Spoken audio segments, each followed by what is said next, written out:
Hi, it's Jamie, Progressive number 2 employee. Leave a message at the... Hey, Jamie, it's me, Jamie. This is your daily pep talk.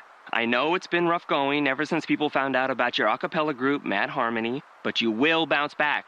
I mean, you're the guy always helping people find coverage options with the Name Your Price tool. It should be you giving me the pep talk. Now get out there, hit that high note, and take Mad Harmony all the way to nationals this year!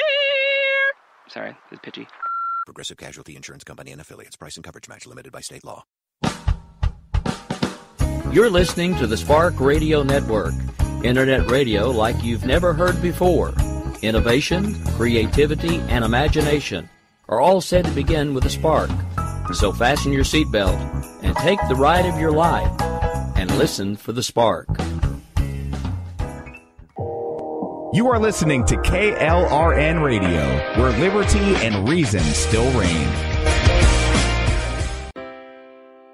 Most writers and radio show hosts know that to connect with your fans, you need to do more than just write books or record the latest podcasts. There are many different elements that go into forming an online platform, but there are also many hidden traps. To make matters worse, solid advice on how to survive the muddy waters is scarce. In the book Hidden Traps, I talk about some of the important issues of working with an online platform, highlighting traps that could put your physical or internet security at risk or be harmful to your reputation.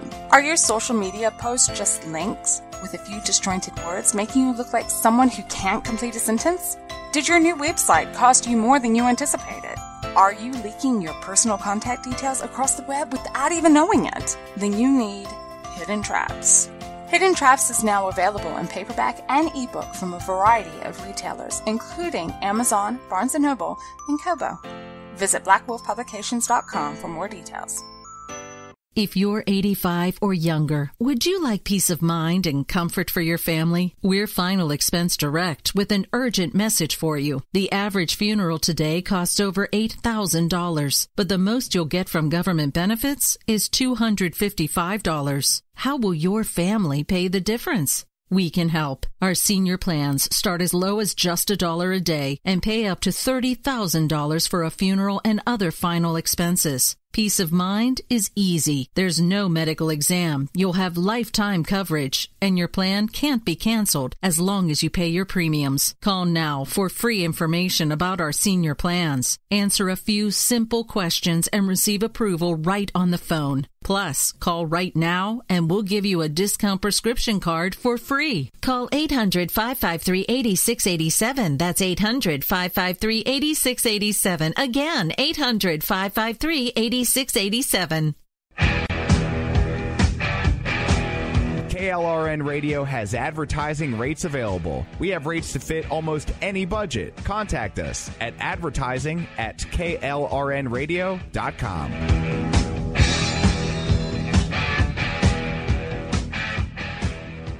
Attention business owners and independent contractors. This is a money-saving message from Tax Mediation Services. If your business owes $20,000 or more in taxes, we can help you today, right now. Listen, dealing with the IRS is no picnic. It's an intimidating and extremely stressful process, and you don't want to go it alone. Our attorneys know every law, every tax break, and every possible opportunity to help you resolve and reduce your tax debt. And if you owe more than $20,000, you may be at the top of their hit list. So don't take your tax debt lightly, because it will not go away on its own. The IRS can seize your bank accounts, your home, and even shut down your business. Call our tax experts today at 1-800-783-0810 and let us deal with the IRS while you focus on your business. That's 1-800-783-0810. Again, that's 800-783-0810. My son was in the Army back during Desert Storm, but even then he wanted an MBA. He looked at a dozen schools, but only one offered the online education and flexibility he needed while he was in a tent in Iraq. Grantham University. Turns out that Grantham's been delivering affordable, relevant college and advanced degrees for over 65 years. Heck, if they can deliver a quality education to a soldier in a tent overseas, think about the flexibility Grantham can offer you so you can earn your degree too. It doesn't matter how complicated or full your life is, if getting a degree is on your bucket list, you'll want to do what my son did. you'll want to call Grantham. Find out how easy it is to get started on your education so you can check that college degree off your bucket list. Call Grantham right now, 800-910-1370. That's 800-910-1370. Flexible, affordable, relevant. Call 800-910-1370. Sometimes riders feel lost, unsure why a passage may not be working. It takes another set of eyes to help us nurture our writing into full maturity. At Black Wolf Editorial Services, we strive to enable writers to develop and grow, offering manuscript critiques and line edits through a mentoring editorial style. We also offer assistance on generating a writer's bio for your websites. Black Wolf Editorial Services, nurturing your writing into maturity. For a full list of services, visit blackwolfeditorial.com.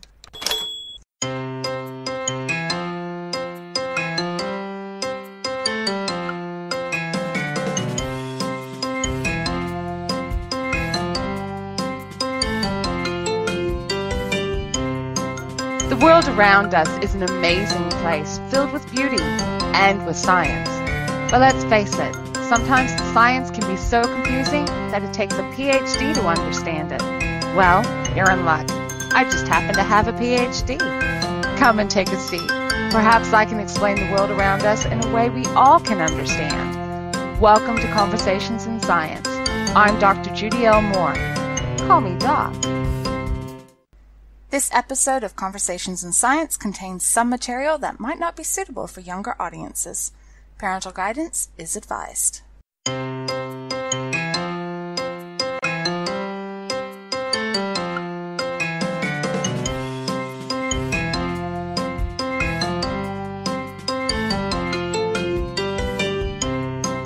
The world around us is an amazing place filled with beauty and with science. But let's face it, sometimes the science can be so confusing that it takes a PhD to understand it. Well, you're in luck. I just happen to have a PhD. Come and take a seat. Perhaps I can explain the world around us in a way we all can understand. Welcome to Conversations in Science. I'm Dr. Judy L. Moore. Call me Doc. Hi guys, and welcome to another episode of Conversations in Science. I am Dr. Judy L. Moore, and as my intro says, I do have a PhD. So, if you're new to the show, the way it works is that I sit down and try to figure out how to explain some things in a way that everybody can understand, but I have a little help to do this. My producer, Jessie Sanders. Say hi, Jess. What's up, Doc? Hi. Well, Jessie's around to make sure that I don't go too technobabble because, let's face it, sometimes scientists do. So, Jess, today I wanted to talk about something that came across my news feeds about last week, and it was such a clickbait thing, such a rabbit hole I had to look. What would you say if I told you that some scientists in the UK want to dim the sun? What? Doc? Dim the sun. What are we going to do? Launch the world's largest pair of sunglasses into space? No, not at the moment, no. But what they want to do is probably similar, but probably a lot more devastating in some respects. Okay, let me set the field, because when I saw this dimming the sun thing, I'm sorry, I looked at it and went, huh? What? Because the things that went through my mind was how, the sunscreen, the sunglasses. And then, of course, the things that went through my son's mind were things like, we're going to inject some sort of nuclear bomb or something into the sun and change its rates. And like, how can you dim the sun? It doesn't make any sense. Are we going to phone up Siri and go, hey, Siri, it's a bit too bright out there. Turn the sun down. Yeah, no. Hey, Doc, I don't think the sun came with a dimmer switch, and I don't think we're meant to mess with it. No, I don't think we are either. So I had to look. I had to honestly read these articles because it was just didn't make any sense. And as I started reading through it, I started to understand what it was they were trying to do and went, alarm bells. This is not a good thing. Professor James Crabb at the University of Bedfordshire in UK is a world-renowned scientist, recognized leading expert in his field, and has done all these models about global warming and all these bits and pieces, and has worked out a solution on how we can decrease global temperature. Now, before I go and tell you what that solution is, I want to tell you what his field is. He is an expert on coral reefs. Well, I love coral reefs. In fact, when I used to scuba dive all the time, they were great fun to look at and watch the fish and think various other creatures you'd find around them. I love coral reefs. They're cool. They are. They're really cool. And coral reefs are actually very important. And I think most people around the world will be happy to accept if I say that coral reefs are dying. I think they're happy to accept they understand that, and we need to do something about it. Coral reefs are incredibly important to our environment. You have, like you said, lots of fish and various different other plant life, marine plant life that's there. And lots of economy comes into those regions because they're, the scuba diving and all that. And people just want to look at the fish. Then you've got the areas that are coastal areas bordering those coral reef regions that their livelihood is based on that. They get a lot of food. They do fishing in that regions. I mean, I've even heard of U.S. Navy vessels being sunk intentionally when they were no longer of any use and had been stripped down to basically their hulk to form an artificial reef. Yeah, so you can create those artificial environments for the fish and the plant life to adhere to and hopefully survive. And that's part of the reason why they're doing it. Coral reefs are needed to stop coastal regions from eroding away as well. They create a natural barrier for the waves, so the waves don't get so strong. It sort of breaks the waves up a little bit. And so if you've got extreme weather like monsoons and hurricanes and things like that on the coastal side, it will help. It doesn't do much about in the air side, but from the actual water perspective, it breaks up the waves. So it can protect the erosion side of things and protect beachfront properties. That sounds like a good thing. It is a good thing to try to save these coral reefs.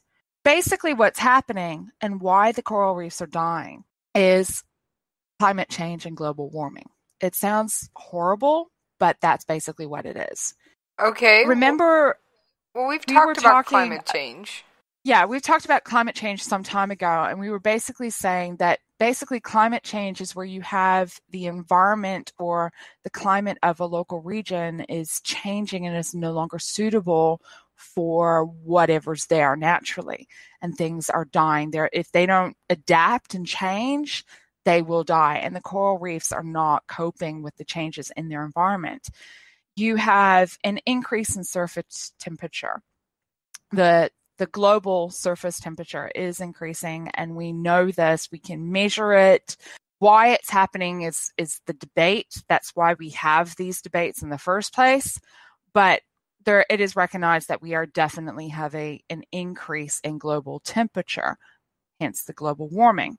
But one of the other things that's going on is that the oceans are becoming more acidic. The oceans will absorb carbon dioxide out of the air. Okay, we've talked about their that. Function. Yeah, the oceans are a sponge. They soak it all up. Yep, they do, and they've hit saturation point. They can't take any more. They really can't. And so what's happening is that the oceans are becoming more acidic. They're becoming warmer, and the coral reefs are not coping. They can't cope because they're not as adaptable as human beings are. And with the coral reefs dying, the marine life is dying. And it's this endless cycle within the marine life. So you have scientists such as Professor James Crabb at the University of Bedfordshire in the UK that are very concerned and focusing on strategies on how we can save the coral reefs.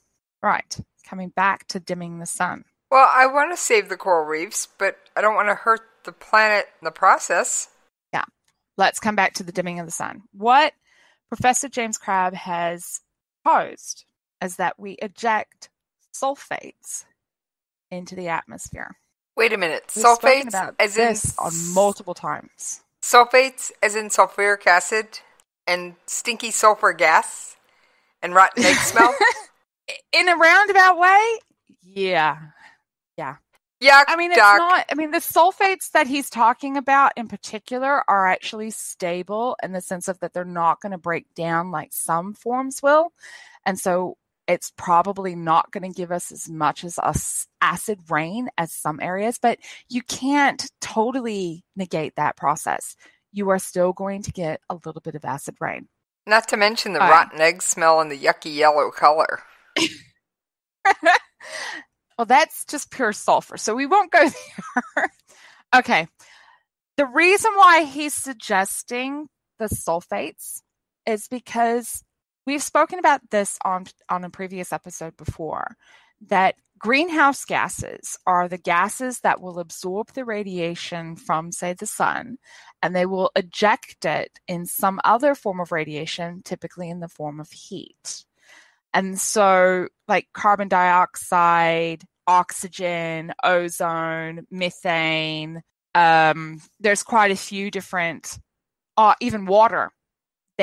Water is as well as a greenhouse gas, and they absorb the UV radiation from the sun, and then they convert it into heat, warming up our atmosphere. And without greenhouse gases in our atmosphere, we would freeze to death.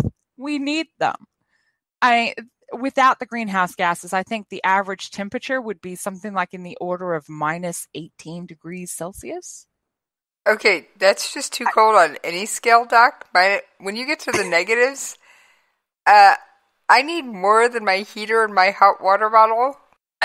Yeah, we need lots more. We would freeze. So we need greenhouse gases. But the thing is we have too many. We've got too many greenhouse gases up there. Okay, but sulfates, on the other hand, are not a greenhouse gas. They go the other way. They actually reflect the radiation. They don't absorb it. Okay, so what's whatever that mean when they radiation would come in from the sun would go back out into space, and we would get a global cooling effect instead. There's got to be a better way to cool down the Earth besides making it smell like rotten eggs, Doc. That just sounds like the good idea, Fairy. It's not going to smell like rotten eggs, Jess. Okay. I know the sulfur is always connected to that rotten egg smell, but it's not going to smell like rotten eggs. Trust me. There's some other issues that we're going to have to think about if they did this, but it wouldn't smell like rotten eggs. I can tell you that now. Okay, so what would we be dealing with if it wasn't rotten eggs? Okay. If we flip it through with the sulfates, you'd have to deal with acid rain. And we know this one from having to deal with volcanic activity. When volcanic activity is erupted, you got those eruptions, we do get sulfates ejected into the atmosphere. It's a natural injection process. Okay, so we do get acid rain coming from those. But in 2009, MIT released a report that was talking about this very same idea, ejecting sulfates into the atmosphere to combat global warming. Okay, so this idea is not new. This idea is nowhere near new. This idea has been around for at least 10 years. It's been around for a very long time. I mean, there's papers that go back 2004 talking about this. So this idea has been around for a very long time, but they've discounted this idea already. Can we let it go? Basically, you'd have to deal with acid rain. That's bad. Ejecting any form of aerosol into the atmosphere could potentially break down ozone even further. We've spoken about this on a previous episode as well. As a reminder for those who don't recall or for those that didn't hear that episode, ozone is like the Earth's natural sunscreen. You have 3 different forms of radiation or 3 different bandwidths of UV radiation that come from the sun. And you have UVA, UVB, and UVC. UVC is completely blocked out. We get no UVC at all on the Earth's surface. And that is the most deadliest form of UV radiation. That's it. We'd be completely toast. Well, then it's a good thing we don't get any of it. So what about A and B? Because I know my sunglasses have a little label when I bought them that said protects against UVA and UVB. Exactly. But so we get a small portion of UVB coming through, and UVB is the one that's connected to skin cancer. That's not good stuff. UVA, that's not good stuff. UVA, majority of it comes through. And that stuff is basically connected to our, it's connected to our vitamin D production. We need UVB, and we need the higher some of the UVA, so we can get vitamin D. And we need vitamin D in our body so we can metabolize calcium. It's all necessary. We all need it. Yeah, well, it's already been proven I live like a vampire duck. Yeah, we don't go there.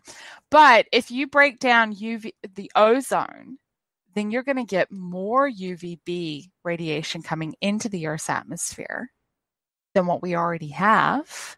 And you're going to get an increased chance of cancer and burning, dying life, because even the plants can't cope with that much UVB. They can only take so much before they toast and turn to crisp. There's only so much they can take. Okay, so if you deplete, this idea of launching sulfur into the atmosphere sounds like what me and my military friends call the good idea fairy. It's a bad idea in disguise. Yeah. Here's the other issue. It is global cooling that sulfates will create, but it doesn't solve the problem. The problem that we've got with the coral reefs is the amount of carbon emission that we're making. It's the increase in carbon dioxide in the atmosphere. It's the increased methane. It's the increase in greenhouse gases. If you have a gas that's being injected into the atmosphere that is cooling the atmosphere, then what's going to happen is you're going to go, we don't have global warming. We don't have a problem.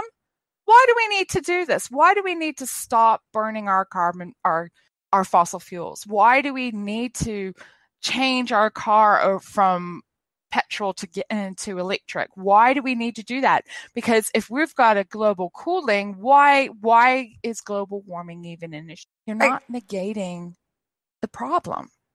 Right. You're just moving it. Now, personally, I love my fossil fuel consuming vehicle. Thank you very much. If they can make the electric car reasonable, responsive, and go for a decent distance, then I'm willing to consider it. Now, I know my husband's car is what they call a hybrid, and it gets far better gas mileage than mine, but it has an electric thing that gets charged by the gas motor, but it uses far less gas. I will say that, except on road trips. My gas-guzzling van will get better gas mileage than his car on a road trip. Oh, I wish. No, I'm sorry, I do have my petrol car, and I still have I like my petrol car. I like my little beastie truck. But, if you make a unit, you make a device that is going to work, and it's going to be easy to charge, it's going to be cost effective. And that's the biggest thing at the moment, is that it's got to be cost effective. If it's not cost effective, people won't do it. So you look at all of these sorts of things, and there are strategies out there that are coming into play that we're starting to look at into more things. But this sulfate idea is it's going from bad to worse to worse. And we discounted it years ago. Why are we still looking at it? I don't understand. Now, you mentioned one other side effect off air. What were the other side effects on the mammals? Oh, yes. Well, okay. Anything that you inject into the atmosphere is going to go into our water supply. Yes? So we're talking about, it's because of the way the water cycle works. Okay? You have this. It all ends up in the water at some point and on some level. At some point. And I think we'll come back and we'll talk about the water cycle in a sec. But basically, in 2004, they did some research on what effect it would have, what effect an increased amount of sulfates in the water supply would have on the human population and on mammals. And they did this in Canada because they were using more and more sulfate-based insecticides and herbicides, and they wanted to know what effect it was having on the population. They found, get this, they found that an increased amount of sulfates in the water supply increased a level of catharsis in the human male population. In other words, the human male population was just feeling a little more emotional than what they should have normally been. And that's bad. It also, yeah, that's bad. We have enough hot cocoa drinking pajama boy snowflakes in this country already. We don't need any more. Yeah, yeah. It also induced diarrhea across all mammals, not just humans, but the cows, the cats, the dogs, the pigs. Host Kitty has a comment on that one. Yeah. So this idea, this idea of added sulfates into our water supply, you're going to create a population that is over-emotional and can't go very far from a toilet. Oh, so this would be the most common sound heard.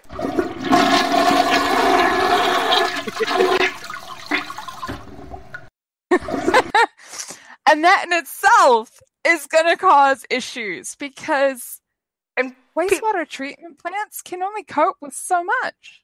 Not to mention, people already think the line at the restroom at the local sporting events are too long anyway. Yeah. So the whole thing. The whole thing just sounds ludicrous, Doc. Yep, that it does. Right. Yes. I know you're the one that normally looks at the time, but I'm looking at the time. Yeah, we need to pay those bills? Yeah, we do. It's about that time, Doc. We're right about where we can pay those bills. So why don't we take that wonderful commercial break, and we'll see you on the other side, and then we can talk about whatever else you have in store. Okay. You're listening to the Spark Radio Network, internet radio like you've never heard before. Innovation, creativity, and imagination are all said to begin with a spark. So fasten your seatbelt and take the ride of your life and listen for the spark. You are listening to KLRN Radio, where liberty and reason still reign.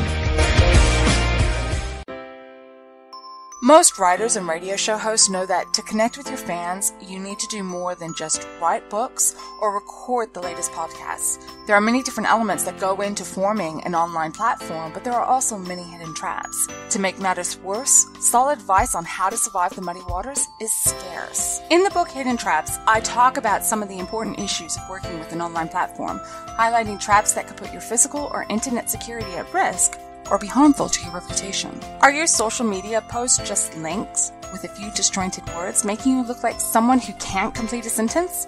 Did your new website cost you more than you anticipated?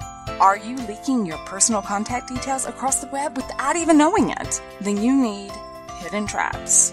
Hidden Traps is now available in paperback and ebook from a variety of retailers, including Amazon, Barnes & Noble, and Kobo. Visit blackwolfpublications.com for more details.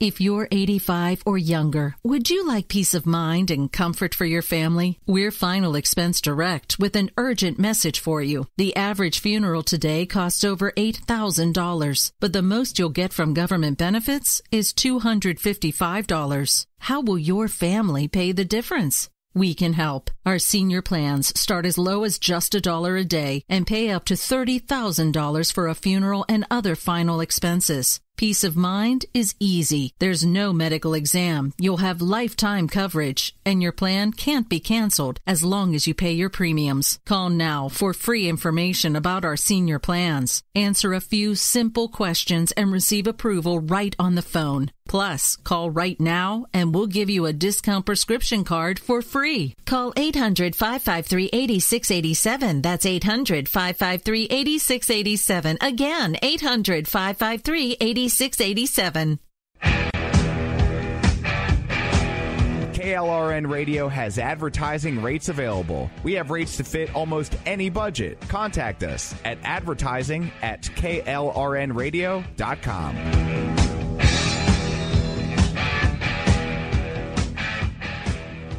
Attention business owners and independent contractors. This is a money-saving message from Tax Mediation Services. If your business owes $20,000 or more in taxes, we can help you today, right now. Listen, dealing with the IRS is no picnic. It's an intimidating and extremely stressful process, and you don't want to go it alone. Our attorneys know every law, every tax break, and every possible opportunity to help you resolve and reduce your tax debt. And if you owe more than $20,000, you may be at the top of their hit list. So don't take your tax debt lightly, because it will not go away on its own. The IRS can seize your bank accounts, your home, and even shut down your business. Call our tax experts today at 1-800-783-0810 and let us deal with the IRS while you focus on your business. That's 1-800-783-0810. Again, that's 800-783-0810. My son was in the Army back during Desert Storm, but even then he wanted an MBA. He looked at a dozen schools, but only one offered the online education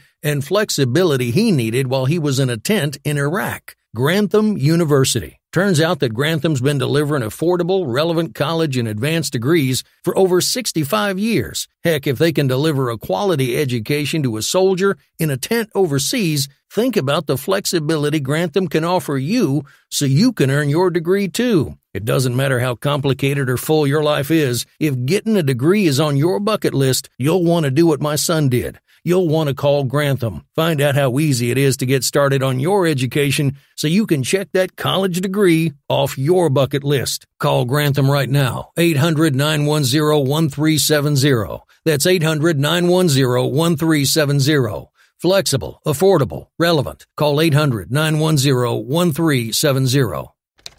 Sometimes riders feel lost, unsure why a passage may not be working. It takes another set of eyes to help us nurture our writing into full maturity. At Black Wolf Editorial Services, we strive to enable writers to develop and grow, offering manuscript critiques and line edits through a mentoring editorial style. We also offer assistance on generating a writer's bio for your websites. Black Wolf Editorial Services, nurturing your writing into maturity. For a full list of services, visit blackwolfeditorial.com. Welcome back, guys. And I hope you, I don't know, maybe you've enjoyed the toilet flush that you might have had to do because you probably did have a quick break. Oh dear, yeah. We were talking before the break about some of the effects that sulfates could have in the atmosphere if we injected sulfates to combat some of these issues that we've got about global warming. Wow. Jess? Yeah, Doc? We know that sulfates, if we did inject sulfates into the atmosphere, we know for a certain fact that they will have a global cooling effect.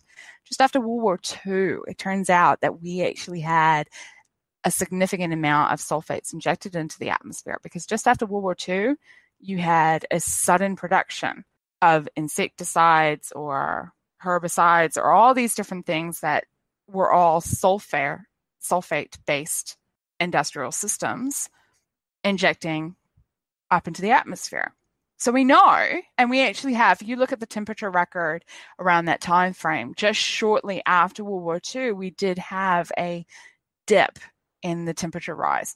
So we did have a global cooling. So we know that this would work from a global cooling perspective. But is it going to be long-term? Is it going to be a good idea in the long run? I don't think so. No it offense. Sounds like the good idea Yeah, fairy. no, I don't think so either. As you said, it's the good idea fairy that's gone bad and probably needs to be shot.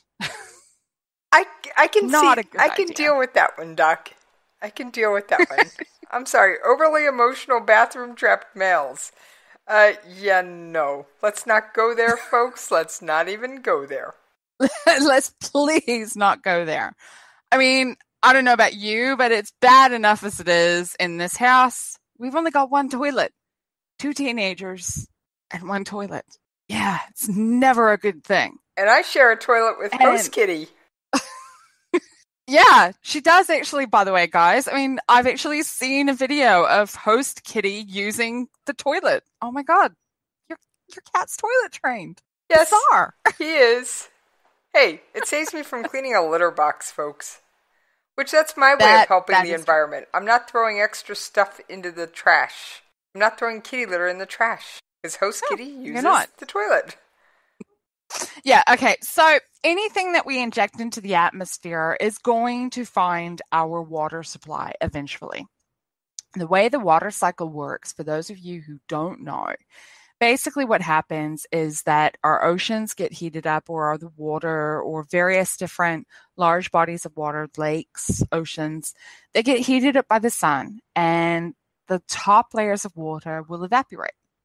You'll get all of that just sort of evaporates and goes up into the atmosphere. It accumulates and it forms clouds. Because that's basically what a cloud is. It's just a giant amount of It's water basically vapor. a huge sponge in the sky that holds water vapor. Right, Doc? Yeah, that's it. It's just an accumulation of water vapor. And it eventually gets to the point where that cloud can't hold anymore. I mean, that's why the clouds go gray, because they've got so much water that they're holding on to. And then eventually they go pleh and get rid of it. And rain, they don't like it. Yeah, we won't think about acid rain at the moment, but you know, they basically just drop their water wherever they happen to go. And we really, ideally, we want that water to go into the reservoirs rather than just random anywhere. But you know, sometimes we can't control these things, so we just hope for the best. And it will eventually find its way into our drinking water. It'll find it into the groundwater. It'll go all the way down into the soils and bits and pieces, and we will eventually find ourselves drinking whatever is there. That is the water cycle. That's the way it works. Yeah, I don't want to be drinking sulfuric acid. Sorry, Doc. No, I don't want to be drinking sulfuric acid. But one thing I should probably stress right now, though, is that just because we are injecting sulfates into the atmosphere does not mean we will get acid rain. It does not mean we will get acid in our drinking water. It doesn't always break down depending on what form of sulfate they're using. There are some forms of sulfate which are molecularly stronger. They've got a stronger bonds within the various different molecules and atoms within the structure that holds it together. So when it's mixed with water, it doesn't break down. But not all of them are like that. Some of them, you know, you will still get a certain amount of acid combines with water. That's what sulfuric acid is, guys. It's fine in my stomach, but the rest of it, thanks, I'll pass. But our stomachs does not have sulfuric acid, though. Our stomachs are hydrochloric acid. Okay. So it's a bit different. It's a different type of acid again. We don't need sulfur in our bodies.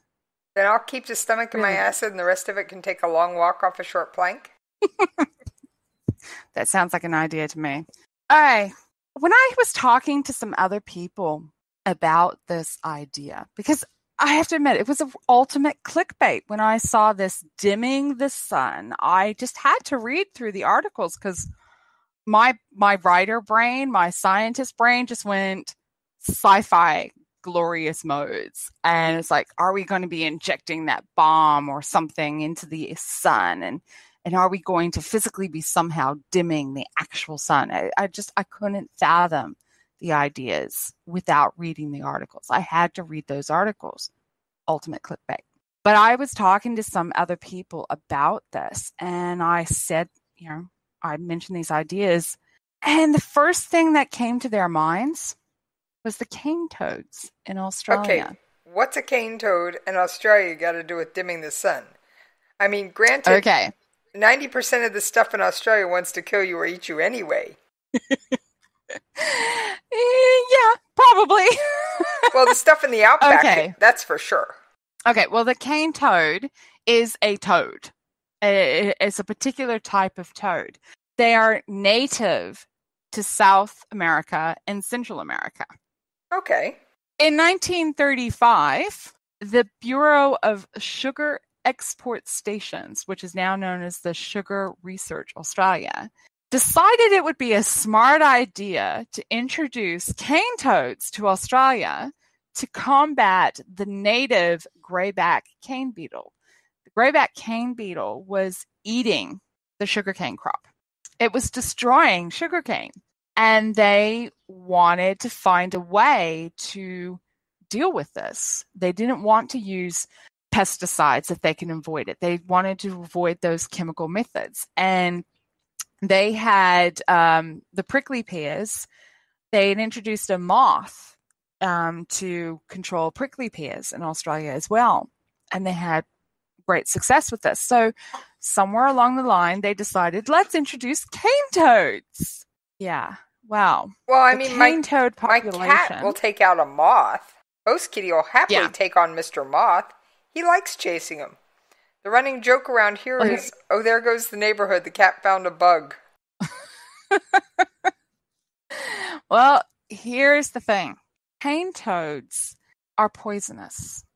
They have a toxin that basically attacks the cardiovascular system in mammals.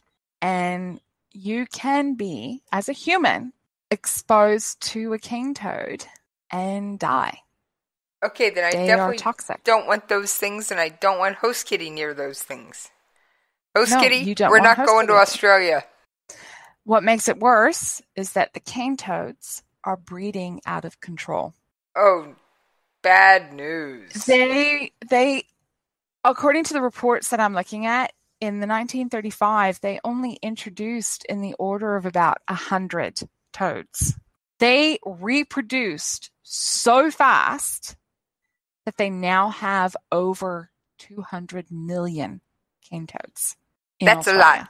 That's a lot. That's a lot. And it's the long-term effects on the system and the ecology.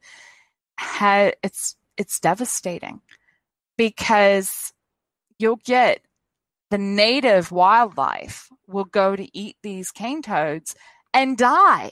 They can't cope. There are no natural predators of cane toads in Australia. Remember, these things are native to South and Central America. I'm sorry. Yeah. Central America is Central rainforest. Central America is not Australia. It's rainforest. There's no way there would be a natural predator in desert when they come from rainforest. And as I was doing a bit more research on the cane toad, because I was looking at this going, oh man, this is just nasty what they've done. Obviously, Australia's got a really, really bad outbreak of it as well. But they've introduced cane toads roughly at about the same time. They introduced cane toads in a variety of different locations around the world, including in Florida and Hawaii. Okay, so these things are everywhere, not just Australia. Yeah, these things are everywhere. They are deadly. They are very toxic things. But here's the thing.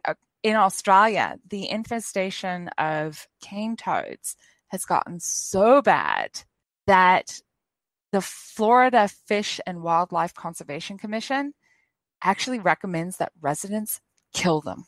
Okay, so Florida doesn't like them at all, clearly. They are clearly not welcome at Disneyland. Yeah, no. Definitely not Disney World. Well, whatever one's in Florida. Sorry, never been to any of them, folks. Yes, I know. Amazing shock, but I've never been to any Disney anything. You're not the only one, so shh.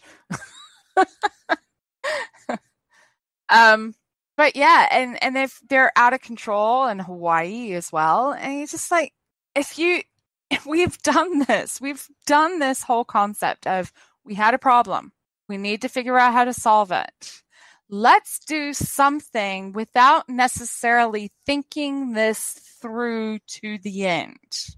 They had a problem with the sugar cane. They couldn't, their beetles were eating, the cane beetles were eating their sugar cane crop. They needed to come up with a way to solve it. They didn't think about natural predators. These toads are naturally occurring, but not in Australia, not in Florida, not in Hawaii. Yeah.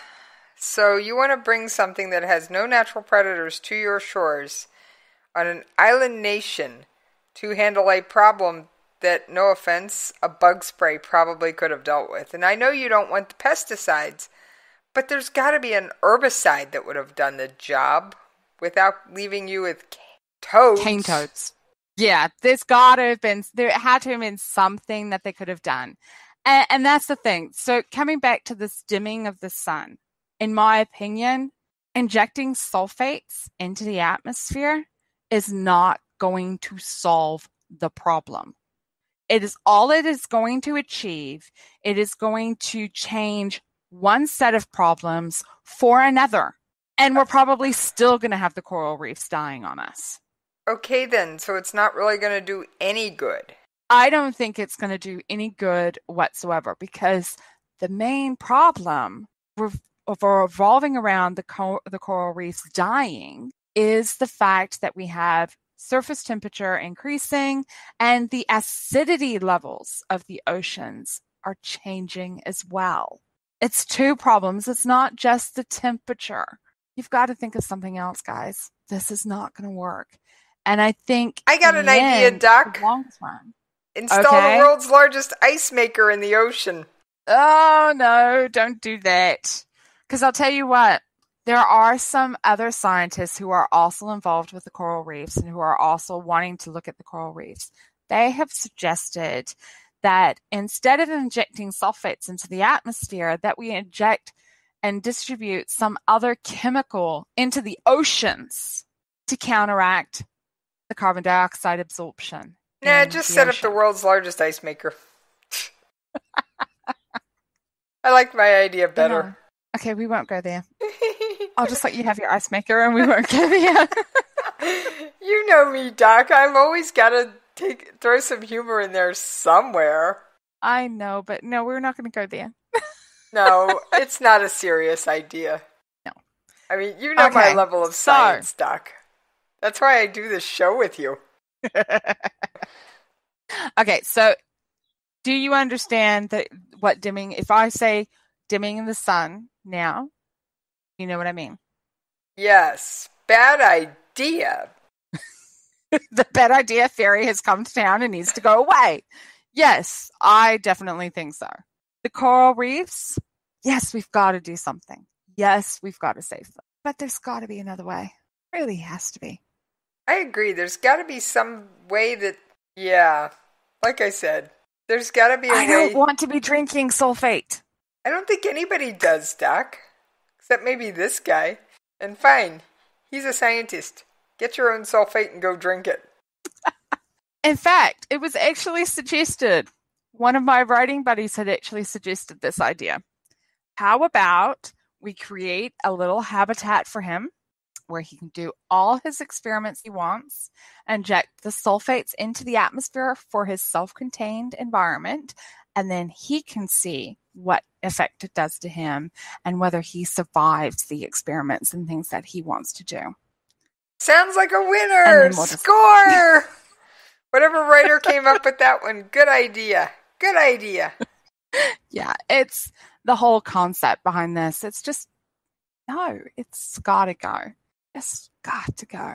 It's just right, a Jess, bad do you have idea. any questions about the coral reefs, about the sulfates, water cycle, cane toad? I mean, so I know we only have about 10 minutes left, about 5 minutes left, Doc, but where are these coral toads originally found?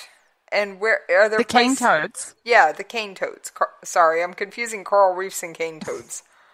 You got me all coral toads up. Yeah, coral toads, right. I wonder what sort of species that would look like. Coral toads. Okay. Okay, no. Cane toads, they come from they originate, they're naturally found in Central America and South America, the upper sides part of South America. That you can find them naturally in the southern parts of Texas. So they do have some natural predators.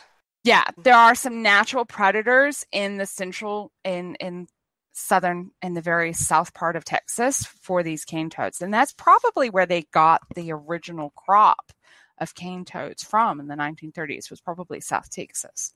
From what I understand, most of them now are coming from Hawaii, but I think Hawaii is trying to get rid of them. So now, has the ecology in Australia adapted so that there's anything in Australia that's actually started taking on these beasts?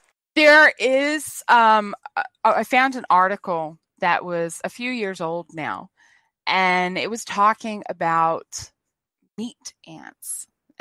They're a type of ant that basically just eat. They're basically like killer ants, basically, and they just eat whatever they can find. And because the toxin that the cane toad produces goes after the cardiovascular system, and because ants don't have a cardiovascular system, not in the same way that mammals do, the ants are actually immune to the toxin that the cane toads have. So these ants are now going after the cane toads. The problem is that to have enough of these ants to deal with the population of cane toads, they would have to breed the ants. Well, that's not a good idea. There's either. not a natural level of population to cope with the cane toads, not on the current population scale of the cane toads. And that to me doesn't sound like a very good idea. No, because now we're again talking substituting problem A for problem B. Yeah, exactly. And I think that's exactly it. I mean, you can't keep going, we have a problem, we need to solve it. Oh no, now we've got this other problem. Yeah, no, we can't keep doing that. We have to stop and we have to think about where we're going to go and what we're going to do. Take steps. Think through logically. But I will have to admit that if I was in Australia and I had a cane toad problem and I knew the ants 5 towns over were going to help me and my ant farm would be over there.